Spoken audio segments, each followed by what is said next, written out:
Ladies and gentlemen, welcome to the #1 professional wrestling radio show in Las Vegas. This is the Mark Hoke Show. The Mark Hoke Show. Going bell to bell with the best in professional wrestling news, entertainment, and lots of Sin City surprises from inside the squared circle. Now, let's get to all the exciting pro wrestling action and bring on the host. Here is Mark Hoke. And good morning, Las Vegas. What's going on? Very happy to have you joining us here on the Mark Hoke Show. Wherever you are, if you're tuning in on KDAWN 101.5 FM, the Talk of Las Vegas, the Odyssey app worldwide, streaming on YouTube, Facebook, and X. We're just everywhere, and it's awesome. And we want to thank all of you for your support out there as we bring you the best in pro wrestling news and entertainment. And wild week. AEW Grand Slam. Vince McMahon has a new docuseries, and oh my God. Oh, but Bad Blood's coming up this week for WWE too. This is going to be a lot of fun, and we're going to bring all the news to you. Hour number 2. SP3 from the True Heel Heat podcast is going to be joining us. Always fun to have SP3. What a crew he's got at True Heel Heat. They are a lot of fun. But hour 1, I've got my good buddy from the Wrestling Revolver. Phil Stamper is on the board. What's going on, my friend? Good morning, sir. How are you today? Oh, I am just peppy and peachy. I don't know. Do I believe that? Am I supposed to believe it? Well, you know, everybody out there is supposed to believe that, so take it as you will. Oh, man. I had a rough Phil, I almost got in a major accident this week. What'd you do? I didn't do anything. I didn't do anything except save my car and my daughter. That's what I did. Okay. Good start. Should I tell the story real quick? Go for it. Real quick. This is your show. Go for it. So I'm driving down 215. I'd just gotten on, and there's a quarry at the Lone Mountain exit. You know, a lot of rock trucks and stuff are in the right lane going down there. So this dimwit from Pahrump just happened to be flying around, drove up on those trucks, was going too fast. She swings into the next lane where I was and hit her brakes. And fortunately, because I'm smart and I drive a lot in this town, I managed to kind of anticipate what she was doing and slowed down. I still hit her, but barely. I mean, I just dinged up my grill. That was it. But considering at the time I was probably going about 58 to 60 miles an hour when she first made the move, I'm all right. But, hey, Dingboo from Pahrump. Bite me. I really hope her license plate was Dingboo. No, but I will tell you this. Let me pull these pictures. Don't pull up her license plate. I'm not gonna tell her my license plate. But I did put this up on X account at Mark Hoke Show, and she has 2 stickers on the back of her van. One that says "I do dumb things." Okay. The other one was something about I'll have to find the picture. I was not prepared to do that, but give me a second because there it is. I don't know if I can totally say this on the radio. It's in a Disney font that says "Powered by B Dust." That's what she has on the back of her car. Okay.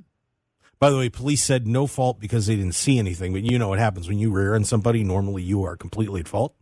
Guess what? He said no fault. So while he was saying I have to be unbiased, clearly he believed me.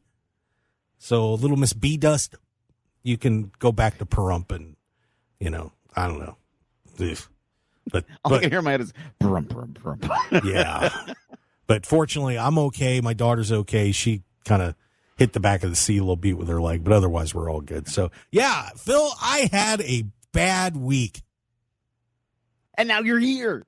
And now I'm here because I'm not a quitter. I keep it rolling, man. But so enough of the stories anyway. But yeah, we're here to give you the best in pro wrestling news and entertainment. And Phil, it was an interesting week. AEW Grand Slam, of course, that aired the part of the card on Wednesday night on Dynamite, and then we had the other half on Collision. Not a lot of surprises, but what did you think about the card itself? How'd it go? Honestly, I was really okay with a lot of the action that happened, and even the fact that it's driving more of their storylines. Of course, I'm a big fan of Yuta Wheeler and everything that's going on in his association with Pac and Claudio and even larger to that scale, Moxley and Danielson, and I love how this is being portrayed with him, and so I think it played out really well into the main event in Collision. Or was it main event? Was it semi-main event? Yeah, it was. Yeah, so they had the 6-man match on Collision. So that was where Yuta he lost his mind, man. Yeah. He snapped. That was like a Ken Shamrock moment right there. Just lost it. But yeah, so the 6-man tag titles stay with Pac and Claudio and Wheeler Yuta. No one, only one guy got out. Isn't happy at the end of this. And that was Darby Allin, who lost his world championship shot to Jon Moxley. Not a real surprise there. So Mox gets Danielson after he suffocated him with a bag and a plastic bag, and they'll meet at Wrestle Dream coming up here in a couple of weeks. So yeah. I'm excited about that match. I really should fly up to Seattle. I just don't know if I got the time to do it, but it's going to be fun. I agree. I think it'll be a lot of fun. Yeah, and otherwise, nobody else loses their championships. Everything kind of held in place. Like you said, for a lot of storylines getting advanced.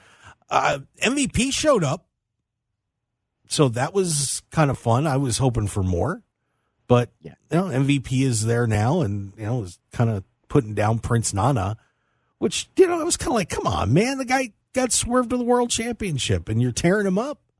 It's not, that was a little harsh, I thought, but MVP, that means Bobby Lashley's coming, probably means Shelton Benjamin's coming, and Lord knows who else. I hope it does. I hope it does mean that. I hope it is leading into that. I like the fact that they didn't go, okay, boom, all three over here. Okay, what are we going to do with them? Like, now there might be this slower reveal that makes you want to watch the next week to see what happens with them. I hope that's sort of how they progress it. Yeah, I guess my dream booker was hoping that they were going to show up in the 6-man match and have the whole gang back together, whoever else they were going to throw in, and go for it. But that's okay. And it's funny. Normally I hate that stuff, but I don't know why I was rooting for it. I hate to show up and win a title thing, but this is going to be interesting, and have an MVP there and Bobby Lashley, I would coming in soon. So, do you think Bobby Lashley is the right move for AEW? Do you feel like he's going to be all right? My brain goes yes, with the codicil of what we've always talked about, that there's just so much of a big roster right now. Will he get lost? And unfortunately, I feel a lot of the bigger guys sometimes get lost. I look at a Brian Cage, I look at a Nick Camarata. Nick's hurt right now, but I look at some of those guys, and it's like they'll peak for a moment, and then all of a sudden they're like, well, I was interested. Where did they go? They're not on TV right now. But the fact that it might be this new faction might mean a little bit more of better placement. Plus, the positioning coming from the WWE hopefully will keep them in a better scope of awareness. Yeah, I really think WWE towards the end really dropped the ball on Bobby Lashley, and he's going to get a nice second run here in AEW. I think it's going to be a lot of fun. I'm wondering who else they're going to put with him, because I would imagine where Shelton Benjamin's coming, Cedric Alexander stayed with WWE, so the third man, I don't know. There's a lot of possibilities. I mean, yeah. My dream is Powerhouse Hobbs, but that would be nice. That would be good. Oh, how would you like to face Phil? You get in the ring a fair amount. How would you like to be standing across the ring from Bobby Lashley and Powerhouse Hobbs? I mean, from a personal experience, I would love to be in a match with him. At the same time, I'd be like, man, I'm short. Oh, and not quite as muscular as the two of them. I mean, sure, let's go there. You're still a well-built dude, but not quite in that league. Not quite in that league. Not right. Not in that league at all. Yeah, but this could. I'm really excited to see where that's going to turn out. Just looking down some other stuff. Hangman had a pretty good lumberjack strap match with Jeff Jarrett. That was fun. I got a kick out of it. Wasn't that big on Karen hopping in there, but Hangman's lost his mind, dude. They have decided Hangman. I hated the millennial depressed cowboy dude. I like this Hangman. I like this Hangman a lot. He is getting vicious and cruel, and it's just a beautiful thing to see. He needs that. I think he needed that edge. I want to see more. Yeah, I do too. I mean, this is going to be a lot of fun with that. Just some other notables. Just run down through the card. It's good to see Jamie Hayter getting a nice match with Saraya. Hook retiring the FTW belt I thought that was a pretty good moment. Win the match and then hand the belt off to his dad, who of course created that championship. And now but on the really good side is there's a less one belt in AEW. Yeah. I think that's a good thing. Yeah. What's interesting is I think the FTW belt had some of the better stories than some of the other titles. You're right. But I really do like the fact it's gone. I agree with you. I think they need to focus on some of their other championships. So I am glad it's out of the way. Where does Hook go from here? Do you like the progression of Hook at this point? And what do you think the future is going to hold for the guy? I mean, because with the roster being so jammed up, and even though he had a championship here, it's still not one of the official titles. But you're talking about taking Hook into another stratosphere if you do it. And is he ready for that? Hook as a personality is great. Hook as a wrestler, I don't think is. And I feel bad for saying that. I think he just needs more time to develop. Put him over in Ring of Honor and use Ring of Honor as an opportunity to build him as an actual in-ring competitor and get him those reps that he needs. Put him out there with other companies in the world. Tell him to go work some more independence and to hone his craft, and then go back with like a new skill set and then capitalize on the fact that you are this personality at the same time. I think that would present him in so much of a better light. Yeah, he could definitely use adding some new moves to his repertoire a little bit. I do think that he's getting better on the mic. I'm not there. I mean, I like how he wrestles, because I think that the way he portrays himself is a great character. He's tough. He just kind of has that attitude of, oh, you did that to me? Really? Okay, now I'm going to rip you apart. And I think that his in-ring psychology, you can tell his dad has taught him very well, is fantastic. But yeah, there's some rough edges there, and he's a future superstar. Yeah, he's a future superstar. But it's a little bit away from getting into the ring with guys like Mox and so on. But then he had a great match with Samoa Joe a while ago. Yeah. So I do agree. I agree with that. But I think a lot of that might have been Samoa Joe. I like Hook needs to get to a place. It isn't just the fact that you can get into a ring and walk through a match. You have to be able to lead a match sometimes. And is he at a point where he can lead a match? And I question that. Yeah. It'll be interesting to see where Hook goes. But congratulations to the FTW Championship as we say goodbye. Sayonara. See you later. We'll take a belt out of the mix. Thank God. But anyway. All right. I'll tell you what, Phil, I think we're going to get a break in. Before we do, just want to remind you, you were driving around last night. I was. You had some fun. And I fell asleep maybe 7 hours ago when I got home. Oh, God.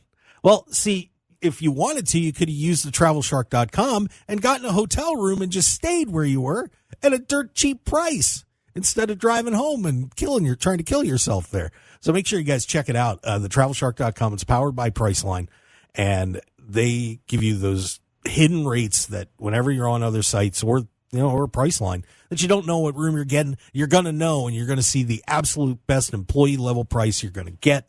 Go to thetravelshark.com/Hoke Show. Don't forget that part, or I don't get paid. So do me a favor and check it out, because I'm going to tell you, for those of you guys that are out there doing a lot of traveling, or even if you're just looking to make one trip, you're going to love it. And WrestleMania is coming up. You can get some great deals here in Las Vegas for that right now. So check it out.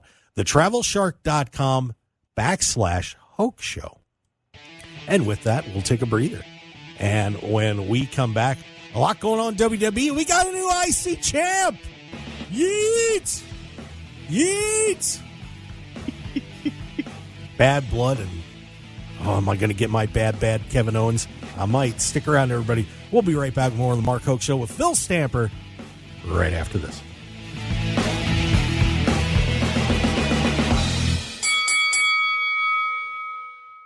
Looking for high-quality custom screen printing in Las Vegas? Look no further than Off Grid Creations. Need a few custom t-shirts for a local event, band merchandise, or family reunion? We've got you covered. Large order of uniforms for your staff, sports team, or club? We can handle that too. Our experienced team will work closely with you throughout the entire process, from design consultation to final product. Call us at 661-300-1115. That's 661-300-1115. Or visit our website at off-gridcreations.com. Get a free consultation today. 101.5 FM KDAWN. This is the Mark Hoke Show. The Mark Hoke Show. Here again, your host, Mark Hoke. And let's get back to it, everybody. It's the best in pro wrestling news and entertainment here on the Mark Hoke Show on KDAWN 101.5 FM, the talk of Las Vegas. And make sure you catch the other shows that I produce on the airwaves here on KDAWN. Steve Sanchez Show from 3 to 6. Of course, vice presidential debate coming up, so we'll be covering that pretty hard. And Sports X Radio with Ken Thompson from 6 to 8, Monday through Friday, where I chime in with Ken and try to keep him in line. It never works, but I do my best. So some terrific shows, and you can listen to those on the Odyssey app. If you haven't downloaded it, AUDACY, and you will be stunned the amount of shows you'll be able to check out on the Odyssey app. It's pretty amazing. And we want to thank everybody who's joining us on the live stream, which, of course, you go to YouTube, The Mark Hoke Show, Facebook, The Mark Hoke Show, and, of course, on X at Mark Hoke Show. There we go. Yes, Phil's giving the X. Oh, they still use it, everybody, by the way. Bionic Scoop, the incredible pro wrestling photographer. He's just a great photographer, period. Mark, Phil, how we doing? How are you doing, Phil? I'm good. I'm good. I'm surprised I have a voice today, but good. It sounded like you had a hell of a night. Tell everybody that real quick, because you were out doing a little wrestling and some bands playing on this insane evening for you. So was at a company called Real Shoot Wrestling out in West Virginia. They did a wrestling event during a metal festival that was part of a larger arts festival in Morgantown, West Virginia. So they had spaced out wrestling matches, and then you'd have some of the metal show, and then more wrestling matches and some of the metal show. And between dealing with bands and having to rearrange the card, half the roster was sick. Oh, and no. So they had to scramble. And then they were like, oh, yeah, the main event that was supposed to be in the block that's at 6:30 is now at 9:15. 9:15 came and went. So it's like 10:15 before the main event happens. And well, shenanigans might have occurred during the main event. So by the time I got out of there, knowing that I was going to have this 4.5 hour ride home, I was like, okay. And something I didn't tell you was I stopped off for gas, and then might have driven 10 minutes the wrong way before I realized I was driving the wrong direction. Phil. Oh, the president of wrestling needs an. I was focused. I wasn't focused. I was just clearly not zoned out on the road. It's all good. Well, Phil Stamper doing his thing. Of course, you can follow him at Trust and Phil on X. Great account. Of course, has that unbelievable indie wrestling report he puts out every week. If you want to know what's going on with independent wrestling, pretty much anywhere in the United States, check it out. It's amazing. I don't know how you have the time to do it, but you're the man. I don't know either, to be honest.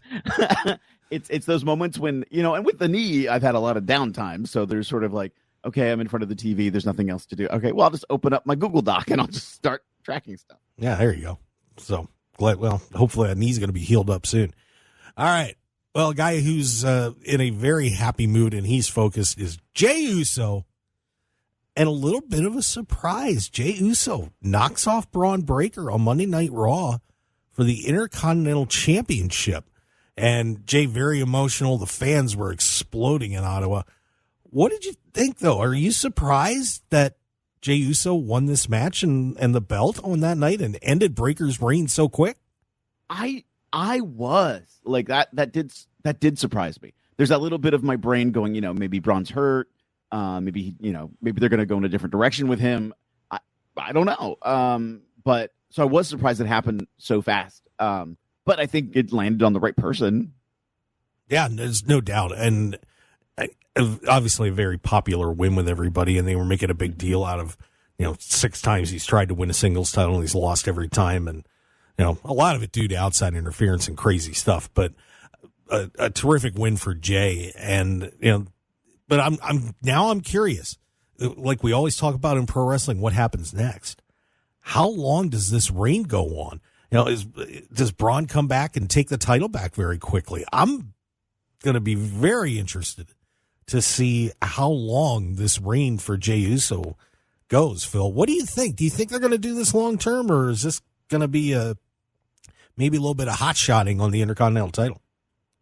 That is an interesting point. Maybe that's where the direction they're going to go, and maybe there's going to be a little bit of a back and forth between him and Braun, and you get a little bit more interest, like what's going on, why is it hopping, and so you get interested in that sort of hot potatoing. Maybe there's somebody else that might join the fray, and it rotates between a couple of people, so you build into sort of a 3-way encounter down the road. I'm that makes me a little interested to see what happens next.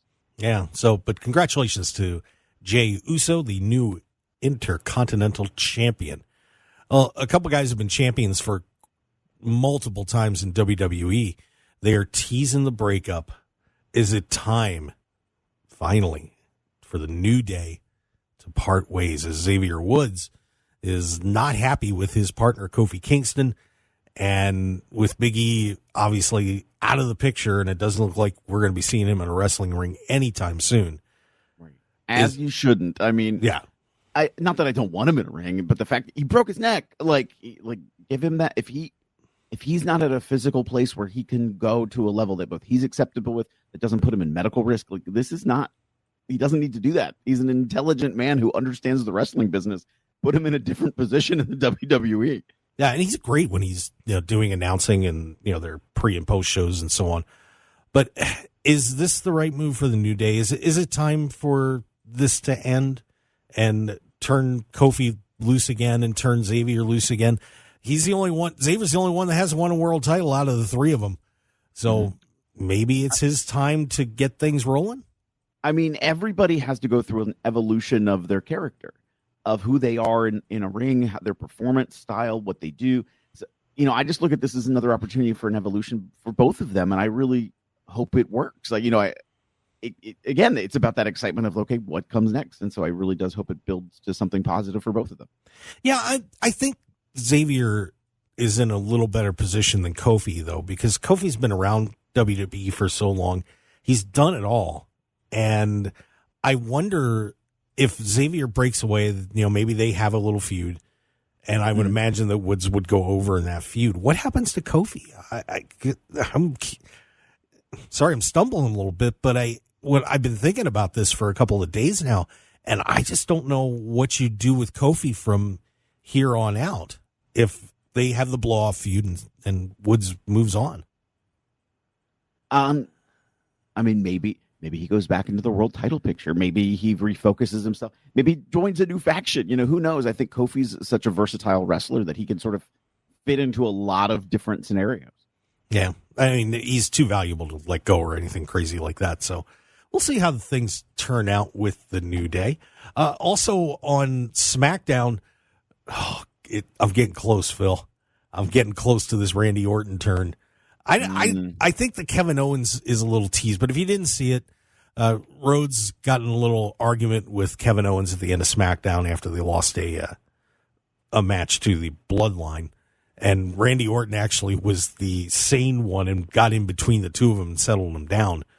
But boy, that seems like classic Viperish. You know what? It's guys, relax. It's okay. Right. Before he kills them both. But you see it going that way, Phil? I can totally see that going the way. You never trust a Viper like Randy Orton. You just don't. How can you? Look at the track record.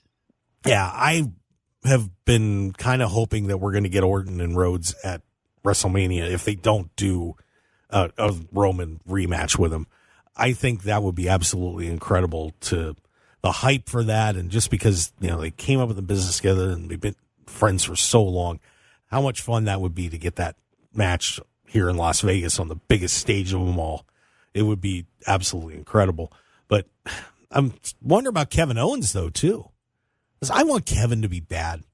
I just, I want my Kevin Steen back. Yeah.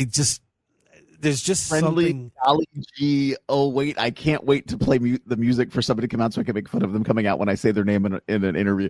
Like, that's not my Kevin Owens. And so you're right. I want to see Kevin Steen. Yeah. So this is going to be pretty interesting to see how this dynamic turns out. And, we'll go get some clues for it at Bad Blood coming up here Saturday afternoon. By the way, don't forget, everybody, it's starting a little early because they're trying not to compete with the UFC. So I think it's 3 Pacific, if I remember right. I apologize. I probably should have looked that up for everybody real quick. But the Bad Blood pay-per-view, or premium live event, sorry. Right now, 5 matches on the card. And betonline.ag, our good friends over there, have some betting odds up on some of these, including a match that's not even on the card. So I'm going to break this down for you. Liv Morgan defends the Women's World Championship against Rhea Ripley. Damian Priest takes on Finn Balor. CM Punk, Drew McIntyre in the Hell in a Cell match. Nia Jax will be defending her WWE Women's Championship against Bayley. And then we get the Mega Powers 2, Cody Rhodes and Roman Reigns taking on the Bloodline, Solo Sikoa and Jacob Fatu. The betting odds on this is, I don't know. Here it is, Phil. Are you ready? Okay. So CM Punk is a minus 1,000 against Drew McIntyre's plus 550. Interesting. The closest one on the card is Damian Priest minus 500, Finn Balor plus 300. Cody Rhodes, Roman Reigns are the favorites in that match, minus 700. Bloodline is plus 400. Liv Morgan is the favorite against Rhea Ripley, minus 800, and Rhea is a plus 425. They have also posted odds on Gunther and Sami Zayn. I don't know if they know something we don't know yet, but Gunther is a minus 10,000 to Sami Zayn's plus 2,000. Your thoughts on what's coming up? That's what it says. I'm looking at it right here. What? Where can I place this bet? BetOnline.ag. But make sure you go to my website first. Yes, because you get a special sign up bonus. By the way, real quick. I might be venturing to firstmarkhole.com and then and then over to BetAG. To negative 10,000. That doesn't compute in my brain. That means he's a massive, massive favorite. Massive favorite. So Sami Zayn will not be. I'm still waiting for the match to get added to the card. And by the way, sorry, we have an emergency announcement going on in here. So in case you're hearing that, but the one that surprises me is that they've got Liv as a pretty solid favorite. And man, I'm just wondering if Rhea's going to get this belt back or not. Kind of thought it would happen, but BetOnline AG does not think so. Interesting. I don't even know what to take away from that. Yeah, it's interesting. This is some of the more entertaining betting odds I've seen on one of the WWE events in a long time. So, they're not always right, but but that's a pretty solid favorite for Liv to win that match. Do you think Liv's going to win it? I'm going to say yes. I feel it's right there. I think it's her time. Oh, man. So no Rhea Ripley getting her belt back. Oh, but of course, Dominic Mysterio is going to be in a shark cage in that match. So be ready for fiasco. You know, when the shark cage shows up, crazy stuff's happening. Like when Enzo Amore stripped in one of them, that was pretty bad. But I'm holding back my laughter on all of this right now. It's insane. It's insane, and I love it. I'm here for it. Yeah. But the main event with Cody and Roman against the Bloodline, and you kind of wonder, how Randy and Kevin are going to get involved in that, and of course you got the rest of the the Guerrillas of Destiny sitting outside too, hanging around, I'm sure. What do you think's going to come out of this? Do you have any feelings about it at all, or are you just going to just sitting back and saying, let's just see what's up? So, if you look all the way out towards WrestleMania and the title picture and what could happen, is the whole Rock situation resolved? And in which direction? We never got Rock Roman. We never got Rock Cody. So it's maybe you have night one is, I like the idea of Randy Orton versus Cody Rhodes. And then you have The Rock versus Roman. And the winners of those two matches go on to fight for the championship. Ooh, that's an even better idea. I like that. But yeah, The Rock is still hanging out there. And I think he's running this new bloodline. But we'll see. I just, my sinister pro wrestling mind just, you heels are bad people. And we all know this. What do you mean you, sir? I am a true baby face, my friend. I don't. Wow! I thought you were throwing me under a bus. That's why I went you. You are a heel, sir. We all know it. It's all good, sir. You're the president of wrestling. That makes you a politician. You're a heel. I'm a president because I was hired for it. Like I don't politic. I don't play favorites. Sure, Phil. I've seen your work, Phil. Don't even give it to me. Come on. Just confess. Do it here on the Mark Hoke Show. You're going to you'll feel so much better. I promise. No? Not going to get it? Nope. We're good. All right. We're good. And with that, I think we will head to break real quick. But we did mention that Bet Online AG thing. If you go to markhokeshow.com, you can get a huge sign-up bonus, 50% sign-up bonus up to $1,000. So if you sign up right now with using the code, it's BOL1000, but you got to go to my site to get that bonus. You could put in $1,000 and get 500. That's an awesome deal from betonline.ag. So go to markhokeshow.com, click on one of the banners on either the front page or the sponsor page, and you can, bet on some pro wrestling too. Not a ton, but you can have some fun with it. It'll make things a little more entertaining for you. Promise. There you go. All right, so stick around. We got a whole lot more. Phil Stamper hanging around with us for the rest of the hour, and then SP3 from the True Heel Heat podcast is coming in the door, and we're going to have some interesting questions for him. So stick around. It should be a lot of fun. We'll be right back on the Mark Hoke Show here on KDAWN 101.5 FM, the talk of Las Vegas. 101.5 FM KDAWN. You're listening to the #1 professional wrestling radio show in Vegas, The Mark Hoke Show. The Mark Hoke Show. Now, here again is Mark Hoke. All right, let's get it. Segment number 3, hour 1, our last one here before we head to, hour number 2. That usually comes after 1 here on The Mark Hoke Show on KDAWN 101.5 FM, the talk of Las Vegas. And by the way, got a comment in the chat box on the one I accidentally typed that I was going to send to Phil. Gary Johnson out there says, I'm glad you're okay. No one can fill your shoes. And besides that, I still have plenty of dumb things to say and do, and everyone needs a body cam these days, and I need to get a dash cam. I need a dash cam. I literally have one sitting in my car, not like put up, but in the box in the car that I need to place. Yeah, I drive Uber too. I really should have one in there after that. Because if I'd had the film on that dimwit, she'd have been dead in the water. But oh well. I shouldn't say. Well, I said it already. It's okay. I don't want her dead. Right. Just want her to fix my grill. Yeah. Wench. Anyway. Tell us how you really feel. Yeah. Dude, that was scary. Yeah. I'm still. I got into a similar kind of crash in Florida. I was on vacation, and this has been years ago, and a very similar thing happened. She came over while I was still in the lane. I had to swerve into the median to get away from her. Ooh. Came back, and when I came back, she slammed on her brakes again, and I hit her in the back. And the first thing she did was yell at me like, "Don't you know I'm running late?" Wow. No. I think we have a tag team match we could set up. Oh, there you go. Yeah. Yeah, but yeah, I know some people sent me some well wishes. I appreciate that. Thank you. I am fine from that little automobile accident. A guy who I don't know if he's fine after this docuseries has come out is Vince McMahon. Yeah. A lot of interesting historical stuff in this, but a lot of bizarre stuff in there too. Yeah. And Phil, I know you got to see everything so far. What has stood out to you in the Mr. McMahon docuseries on Netflix?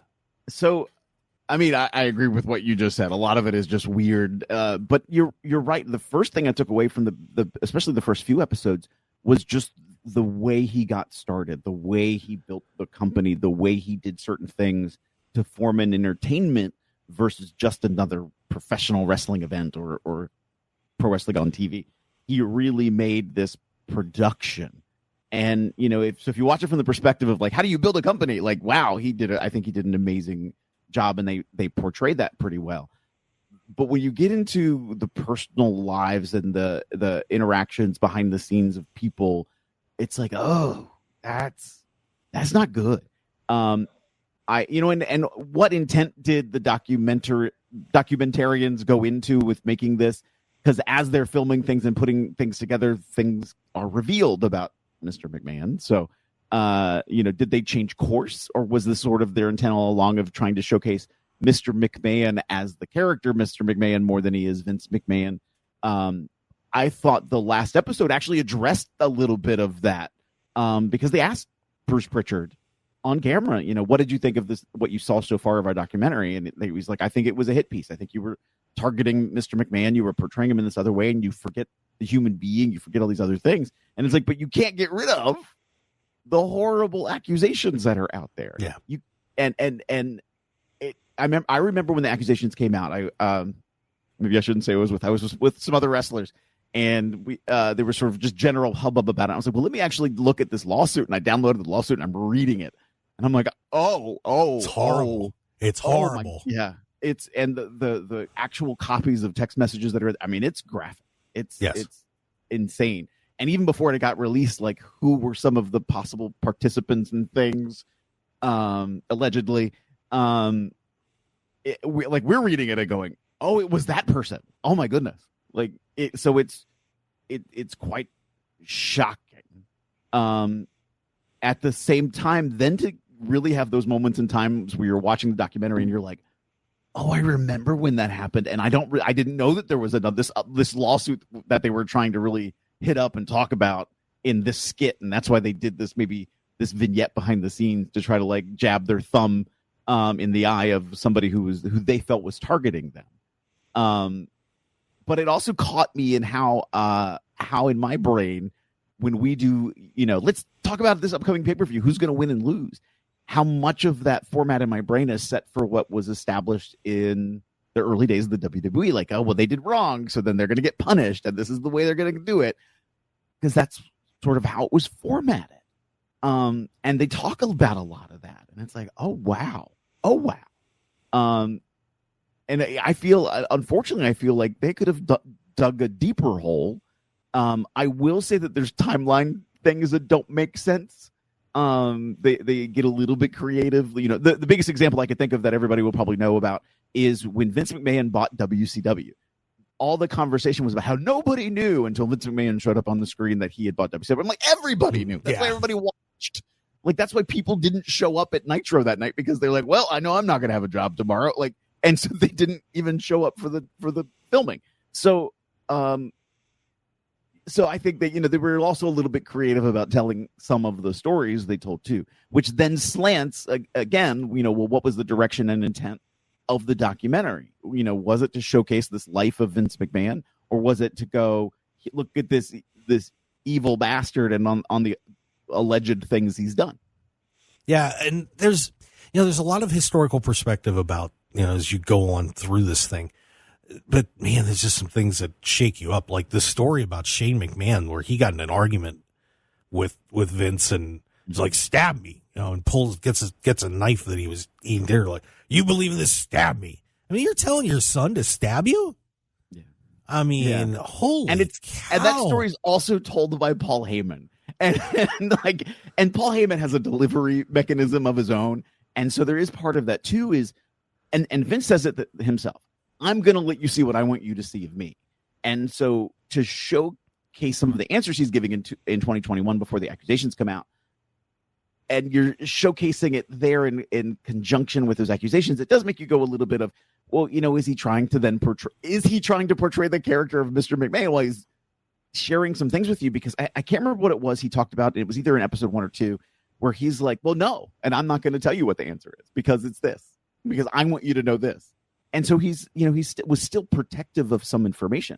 I thought it was revealing. I thought the things he did share were very, very truthful about himself in many, many ways, or things that we didn't know about. But there were things I remember in some articles about him where he talked about how he had a Harvard education, for example, and that's come to question. That has been called into question. Did he really go? But that wasn't part of the documentary. And, so I know there's been things like that have been brought up in the past that they didn't talk about. And so, I again, what was the intent? Was it really supposed to be this historical documentary, or was it really supposed to be, let's talk about Mr. McMahon? And they, when I keep referencing Mr. McMahon, not only is it the title of the show, they keep saying Mr. McMahon is the character and Vince McMahon is the person. And where do they cross? And that's the question that you're supposed to have as you watch it. Yeah, and it seems like they did a pretty good job kind of holding that line there. And I love to hear about the relationships that he had with certain people, and I brought up Shane, that story, because the relationship with Vince and the rest of the family is probably some of those fascinating stuff that I would love to hear more about, because Shane left for a while. He didn't want any part of this, and towards the end when the lawsuits are coming out, before that he was like, this has got to stop. I mean, and how Stephanie's relationship played out in all of this. And I can only imagine what that life was like. And, we all know that the marriage is kind of a sham. So the dude is an interesting person. He's an incredible businessman, but boy, you gotta wonder. What I didn't like some about, because again, the main focus is Vince McMahon. And though I will say the first 2 episodes, I thought it was also like, is this also a Hulk Hogan biopic? Like there was a lot of focus on him. But when they talk about Shane, especially in those last couple of episodes, and he left, it almost makes it sound like he just left and he was destitute and like didn't do anything. I'm like, he started like the largest internet media company in China. Yeah. he was doing other things and he's fine. Like, and so of course, they talked about that they had hundreds of hours of footage that they had to roll into 7 episodes. Yeah, that's tough. And real fast. Kesselar Daniel Garcia says, glad the documentary does not expose way too much. Yeah, too much. Not enough time, baby. Not enough time. And unfortunately, I'm out of time with Phil, which breaks my heart. But it's all good. You got some work to do. So, and where can they find you real fast? Got about 15 seconds. Follow me on all my social media at Trust in Phil. There you go. Phil Stamper, join me on the Mark Hoke Show. SB3's coming up next. And boy, we're going to have some fun with him from the True Heel Heat podcast. So stick around, everybody. We've got a great hour number 2 coming up on the Mark Hoke Show here on KDAWN 101.5 FM, the talk of Las Vegas. More to come on the other side. We'll be right back.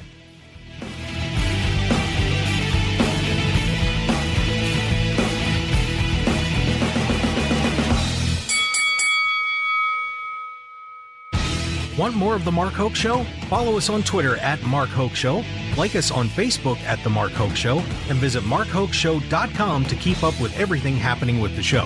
And remember to check out all of our archive shows on YouTube at The Mark Hoke Show, and download our podcasts at markhokeshow.podbean.com and all your favorite podcast outlets. So join The Mark Hoke Show family today, and thanks for listening.